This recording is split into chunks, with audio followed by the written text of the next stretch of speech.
জেনে শুনে অপরাধ করতেছি, আপনি তো বলবেন আল্লাহ জানি না। জানি না কথার মধ্যে অর্ধেক মাফ, আর জানার পরে করলে কিন্তু ছাড় দেওয়া হয়। যেই কথাটা বলার সাথে সাথে মালিকে নূর দান করছে। আমরা হয়তো অন্ধ, আমরা হয়তো কি অন্ধ। এক অন্ধ ব্যক্তি, অন্ধ কারে বলে জানেননি? যে দুই চোখে দেখে না তাকে কি বলে? আর যে এক চোখে দেখে আরেক চোখে দেখে না কি বলে? কানা। এটা আমাদের আঞ্চলিক ভাষায়। এখন এক অন্ধ ব্যক্তি রাত্রে অন্ধকারে লাইট নিয়ে হাঁটতেছে। হারিকেল চিনেননি? এখন যারা ছোটরা হারিকেল শব্দটা অপরিচিত হয়ে গেছে। অর্থাৎ হারিকেলটার ভিতরে আগুন দিয়ে কি চলতেছে। আচ্ছা আমি বলি, অন্ধ ব্যক্তির কি রাত দিন আছে?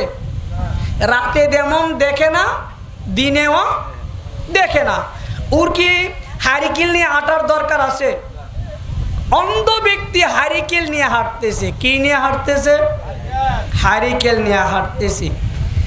আর যারা চোখে দেখে তারা বলতেছে কি ব্যাপারটা কি? অন্ধ লোকে তো হারিকেল নিয়ে হাঁটার কথা না, সে হারিকেল নিয়ে হাঁটে কেন?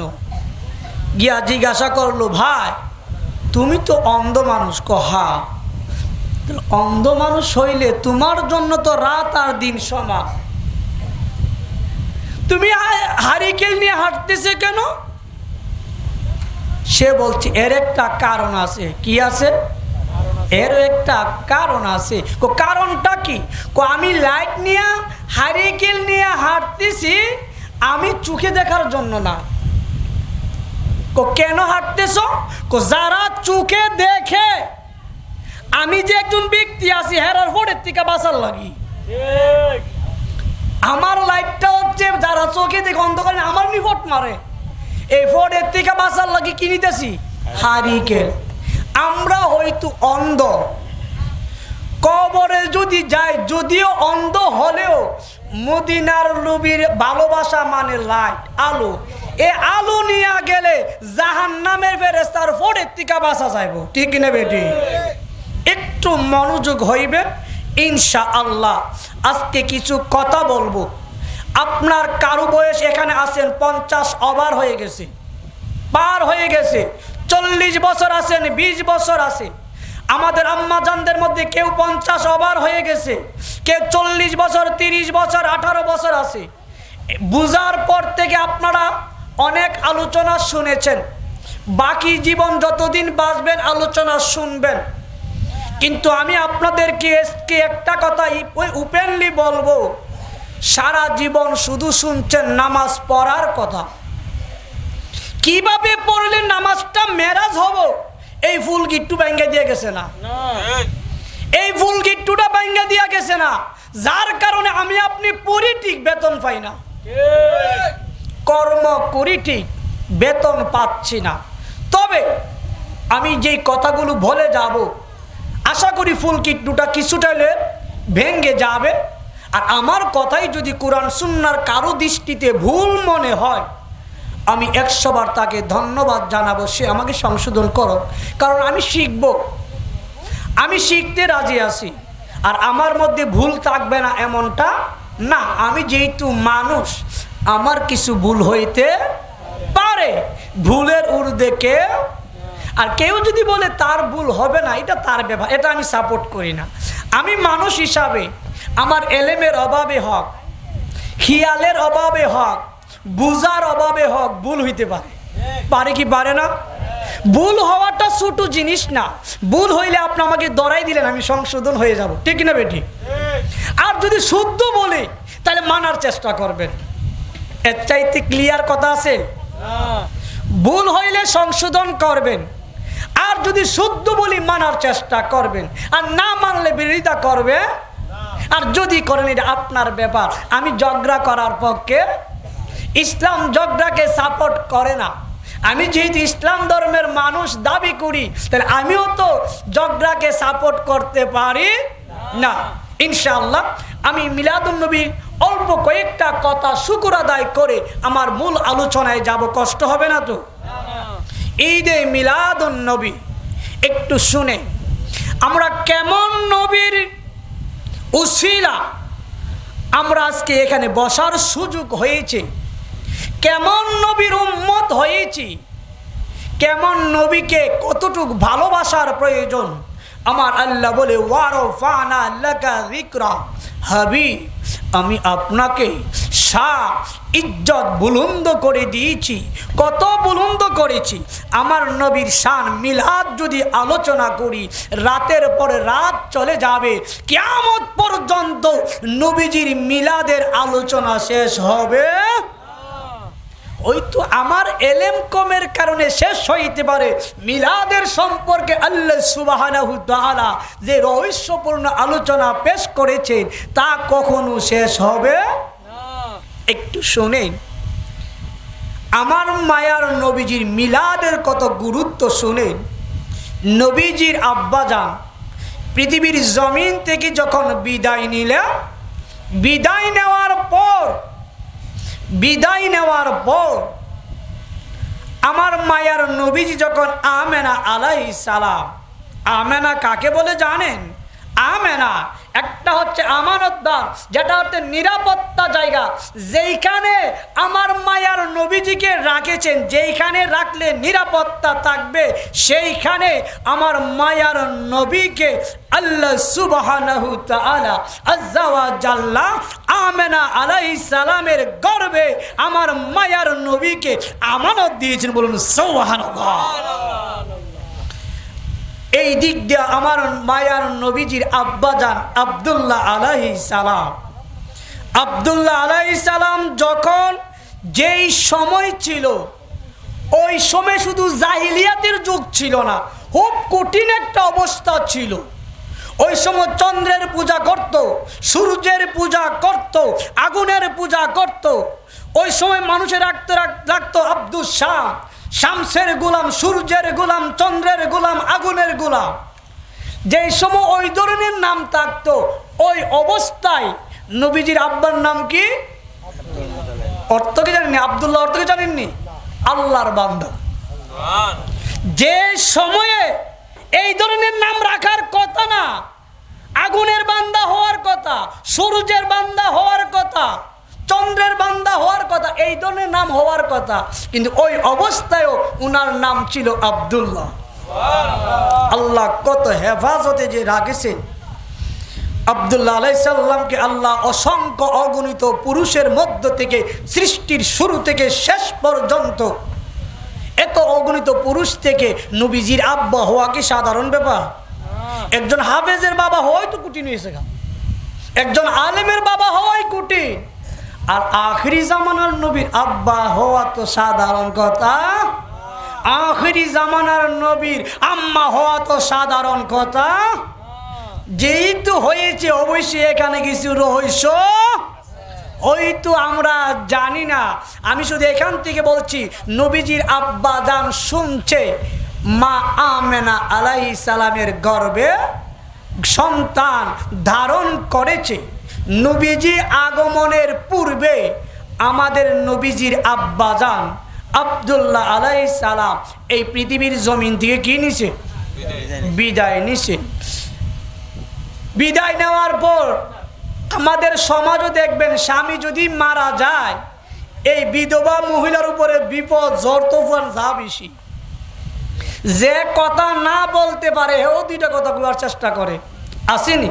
ওই তো এইদিকে নাই, অনেক জায়গাতে আমরা যেটা শুনি, বিধবা মহিলাদের অভিভাবক না থাকলে কত ধরনের কথা, এমনকি তার মানহানি করার জন্য কিছু সংখ্যক পুরুষ, কিছু সংখ্যক মহিলা তার এই মান সম্মান হারানোর জন্য, নষ্ট করার জন্য লেগে থাকে। বলুন ঠিক কিনা?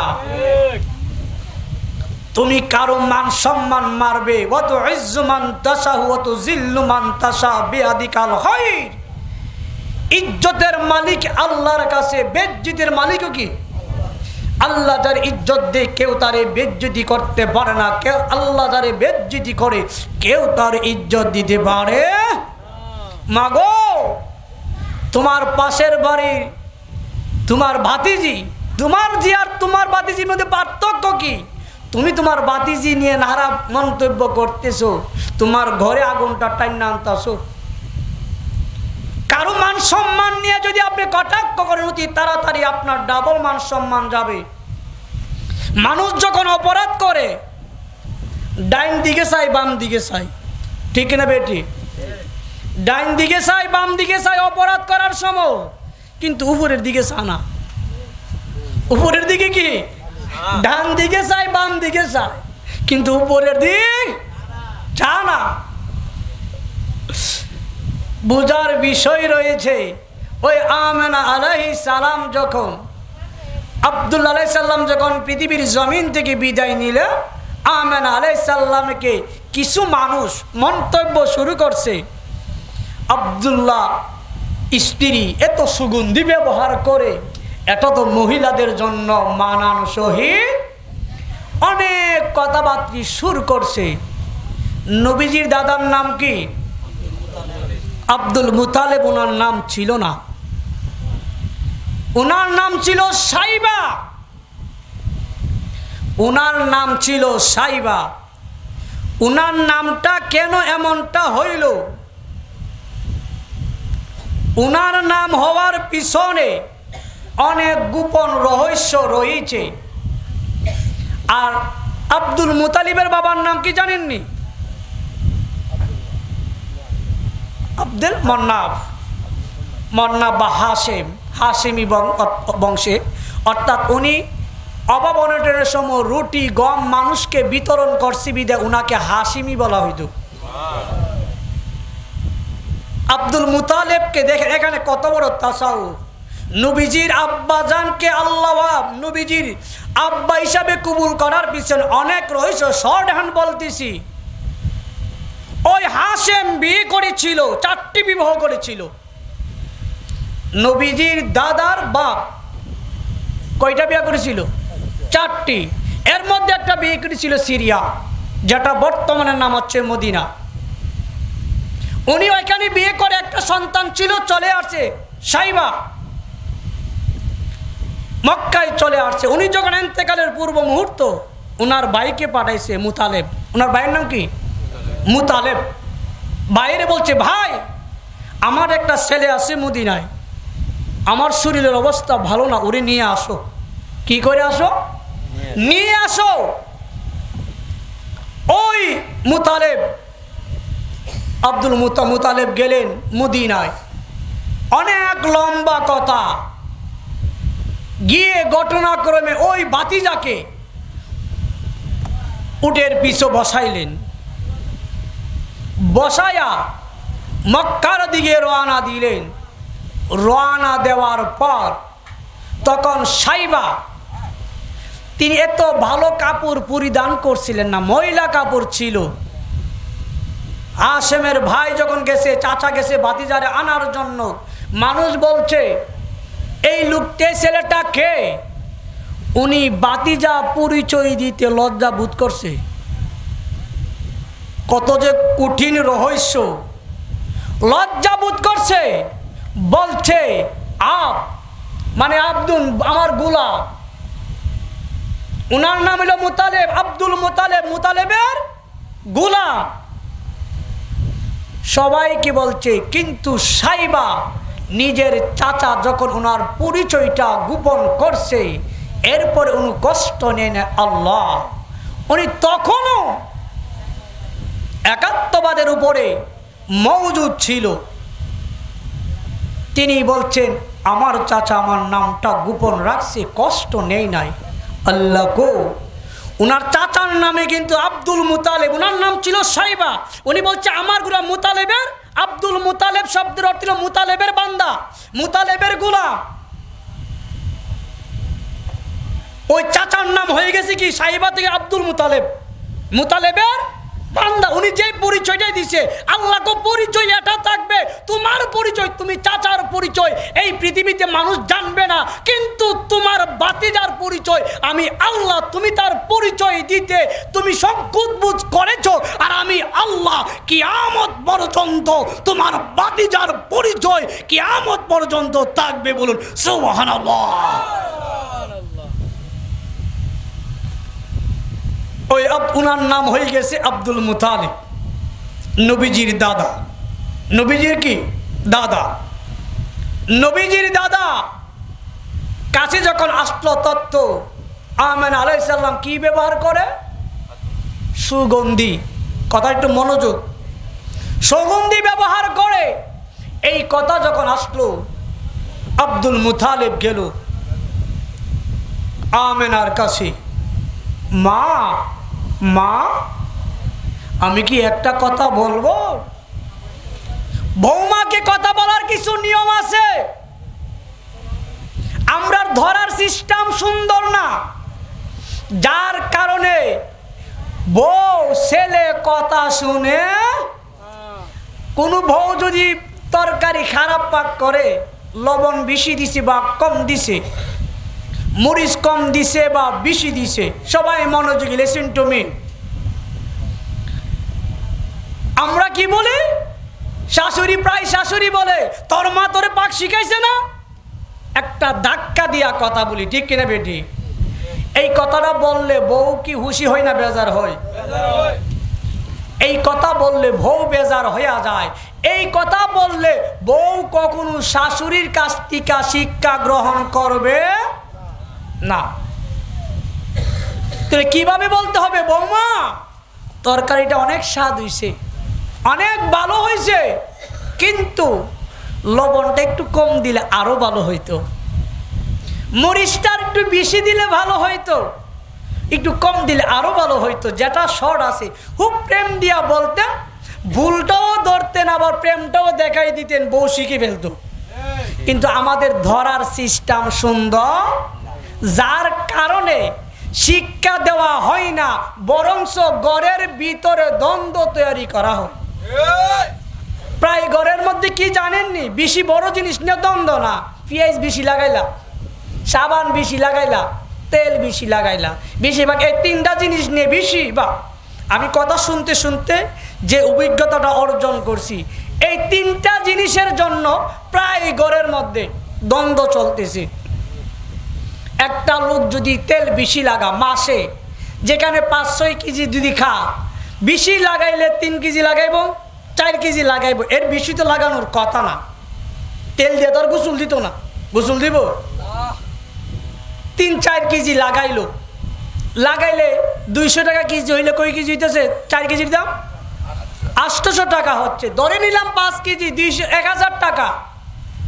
এই 1000 টাকা বাঁচাইতে গিয়া 1 লক্ষ না 1 কোটি টাকার গ্যাঞ্জাম করে ঢুকাইছো, অশান্তি ঢুকাইছে। এখন তুমিও ঘুমাইতে পারো না, ছেলেও ঘুমাইতে পারে না, কে এর কিন্তু শান্তি নাই। তোমার মেয়েও শুনছে মার সাথে আমার ভাবি ঝগড়া হয়েছে, তোমার ছেলে মেয়ে যার যার জায়গার থেকে সবাই অশান্তি। টাকা কত? 1000। দ্বন্দ্ব লাগাইছে কত? কত ঘুম নষ্ট করতেছো। এখন বলবেন হুজুর তেলে তো সহ্য করুম কেমনে? সিস্টেম আছে তো। বললাম না এতদিন নামাজ পড়ছেন, কিন্তু কিভাবে পড়লে কবুল হবে এটা না জানলে সারা জীবন করলে কি কাম হইব? আপনাদের এখানে মনে একটা হাল আছে, এটার বুদ্ধনি হাল কোনি? এই হালে সারা রাত মাছ মারলে কি কাম হইব? ডোলার তলা না থাকলে মাছ নিয়েই সকালে ফিরা যাইব? সকালে ফিরা যাবে না, মাছ নিয়ে ফিরতে পারবেন না। এখন এটা কেমনে করবেন? আরে আপনি যে 1000 টাকা বাঁচাইতে গিয়া, বাঁচানোটা তো ছেলের ভালো লাগি বলছেন, ছেলে কি এটা ভালো হয়েছে? তুমিও তো বেরবেরি করো কি লাগি? আরো দ্বন্দ্ব বাইরে আইসিনি। হ্যাঁ, তুমি যেহেতু শাশুড়ি, সেই হিসাবে তোমার একটা দায়িত্ব আছে। অবচয়কারিতার বিষয়টা তুমিও জবাব দিতে হবে, শিক্ষা না দিলে। বৌমা তুমি যে তেলগুলো দিচ্ছ আরেকটু কম দিলে মনে ভালো হইতো, তরকারিটা স্বাদ হইতো। তেল তো অতটা উপকারী না, আমরা যে তেল খাই নিজে সরিষা করলে এটা উপকার ছিল, এখন যে তেল খাই তেলটা কিন্তু এতটা আমাদের শরীরের জন্য উপযোগী না। মা তেলটা যদি একটু কম দিতা ভালো হইতো। এইভাবে বললে 100-র মধ্যে 70% বউ কথা শুনতো, আর 30% শুনতো না। যে একটু কথাটা বুঝছেননি? শিক্ষা ভাই আইসে পরিবার থেকে, একই বউলটা ঠেলবো এমন আসেনি। 30% কথা শুনতো না। 1-2বার বলার পর নিজের সন্তানকে বলো, বাবা আমি তো বৌমাকে বলছি এইভাবে করার জন্য, কিন্তু বৌমা আমার কথাটা শুনতেছে না, তুমি একটু বুঝাইয়া বলবা, যতটুকু দরকার ততটুকু অবশ্যই করবে। আমি মা হিসাবে, শাশুড়ি হিসাবে শিক্ষাটা না দিলে আল্লাহর কাছে তো জবাব দিতে হবে। বাবা তুমি কষ্ট নিও না, আমি তোমার ভুল ধরতেছি না, আমি মা হিসাবে আমার দায়িত্ব, আমার মেয়ে করলে সেটা করতাম, এভাবে বলে দেন না। এরপরে যদি করে আল্লাহ আপনাকে ধরবে না। তেল সাবান ধরে নিলাম, প্রতি মাসে 1000 টাকার তেল, সাবান ধরেন 1000, পেঁয়াজ ধরেন 1000, অতিরিক্ত 3000 টাকা, 3 12 কত 36,000 টাকা অতিরিক্ত ব্যয় করতেছে। এতে সংসার নষ্ট হবে না, আপনার সন্তানের রুজি করবে, তবে এটার জন্য তারা মাসুল দেবে, আপনার হক শেষ। তবু তো সংসারে শান্তি পাইতেছেন। আর আশা করি আল্লাহর দরবারে বললে, আল্লাহ আমি তো বলছি বউটা যেন শিখতে পারে, এমন মনোভাব নিয়ে কথা বললে ওই বউ শোনার কথা।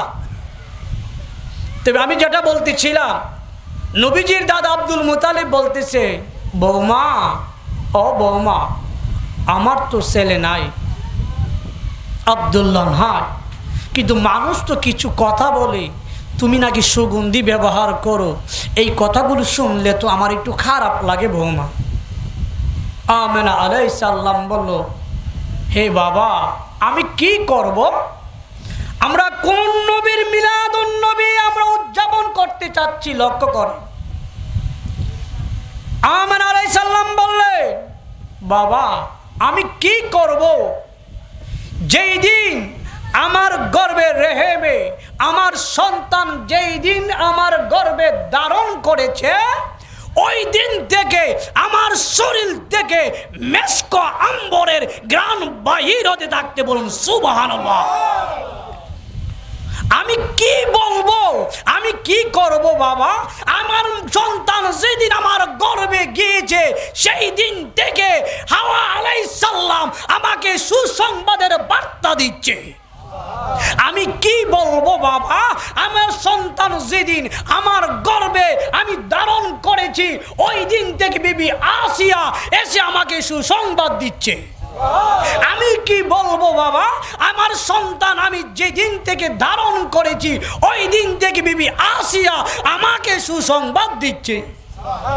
শুধু তাই নয়, ফেরেশতারা এসে এসে আমাকে সুসংবাদ দিচ্ছে, বলুন সুবহানাল্লাহ। কেমন নবীর মিলাদুন নবী পালন করতেছি একবার লক্ষ্য করো। নবীদের চাচার নাম ছিল আবু তালেব। নাম কি ছিল? আবু তালেব 40 থেকে 42 বছর নবীজির লালন পালন করেছেন। আবু তালেব বলে, ভাতিজা আমার রাসূল পাককে বলে, আল্লাহ তো তোমার শান মান ইজ্জত অনেকটা বাড়িয়ে দিয়েছে। নবীজি বললে, চাচা আপনি কেমনে বুঝলি? আবু তালেব বলে, ভাতিজা আমি কিছু শুনছি আর কিছু দেখছি। কোথায় থেকে শুনছেন?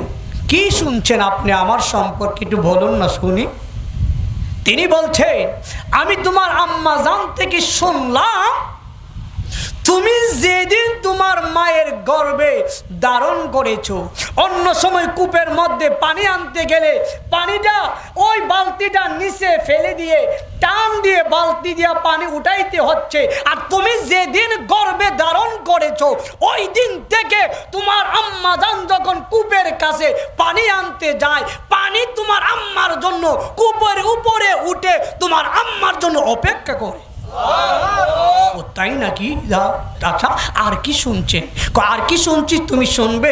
তোমার আম্মাজান বলছে তোমার আম্মাজান যখন কোন রাস্তা দিয়ে হাঁটতেন তখন গাছপালারা ওনাকে সেজদা দিত। আর কি শুনছে?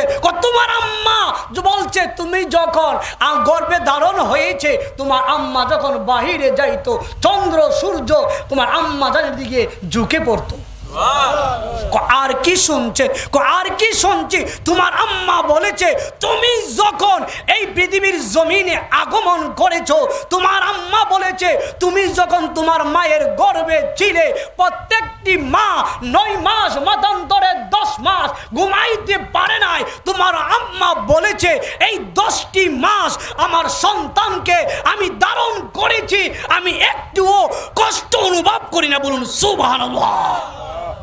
চাচা আর কি শুনেছেন? আর কি শুনেছি তুমি শুনবে, শুধু এখানে শেষ নয়। তোমার আম্মা বলেছে তুমি যেদিন এই পৃথিবীর জমিনে ভূমিষ্ঠ হইবে প্রত্যেকটা সন্তানের নার কাটতে হয় দায়ী মহিলা। তোমার নাকি এই পৃথিবীর জমিনে আগমন করার সময় নার কেটে এই পৃথিবীর জমিনে তুমি তাশরীফ এনেছো। আল্লাহু আকবার, ইয়া রাসূলুল্লাহ, জিন্দাবাদ।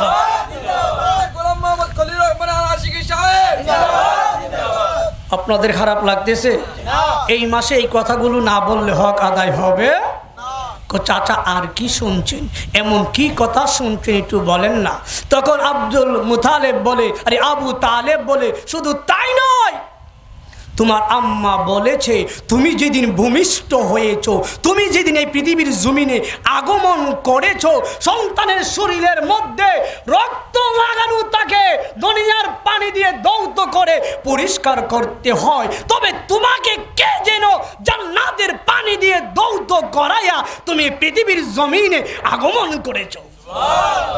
ও চাচা আর কি শুনছেন? আরো শুনছি, শুধু এখানে শেষ না। আর কি শুনছেন?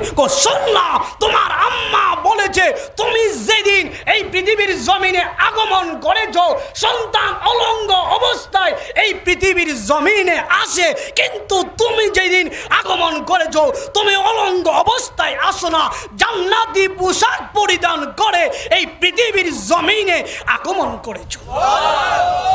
চাচা আর কি শুনছেন? আর কি শুনছে? আরো অনেক কথা শুনছি এবং নিজেও দেখছি। আপনি শোনার কথাটি শেষ করে তারপরে দেখার কথা দূর। সুবহানাল্লাহ। মিলাদ কাকে বলে?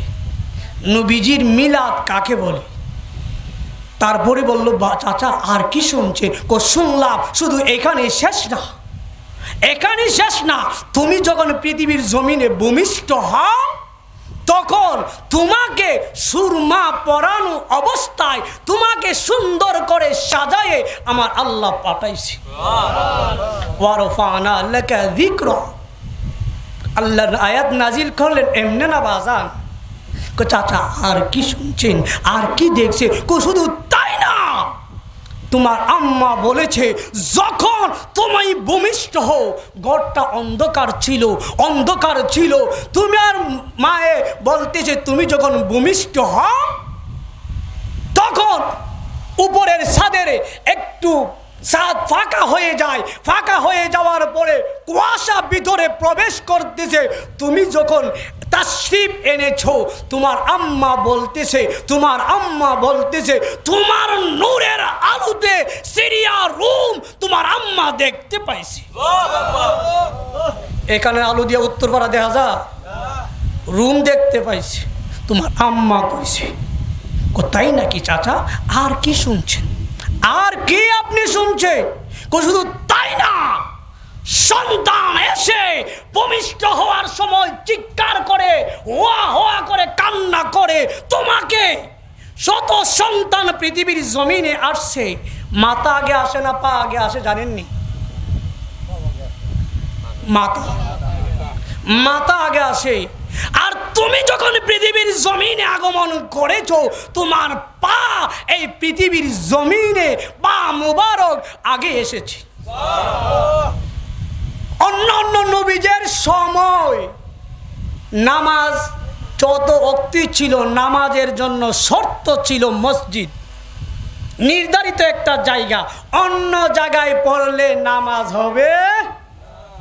আর আমরা যদি হেঁটে লেগে নামাজ পড়িব নি হয়ে যাইবে। অন্য নবীর সময় এটা ছিল না। তোমার পা মুবারক, ও বাতিজা, তোমার পা মুবারক জমিনে লাগার সাথে সাথে আমার আল্লাহ পুরা জমিনটাকে মসজিদ হিসাবে কবুল করছে।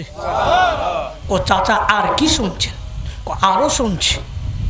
প্রত্যেকটা সন্তান এসে হুয়া করে কান্না করে তুমি ভূমিষ্ঠ হওয়ার পর তুমি সাথে সাথে তাশাহুদের মতো বসে গেছো, বসে সাথে সাথে একটা সেজদা মেরে দিছো। সেজদা দিয়ে যিনি কি বলছো তোমার আম্মা নাকি বুঝে না। চাচা আর কি শুনছেন? আর কি শুনছি?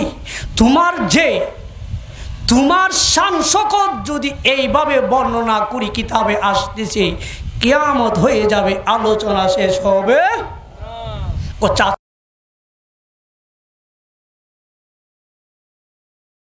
ও প্রেম দিয়া মাগো দূর দয়া হারিয়ে গেলে চলতো না। তোমার প্রেম কতটুকু আছে আল্লাহ দেখে। আল্লাহ আমার জন্য দাঁড়াইলে তুই তো আমার প্রেম থাকলে অন্য মানুষকে আঘাত করতে পারো।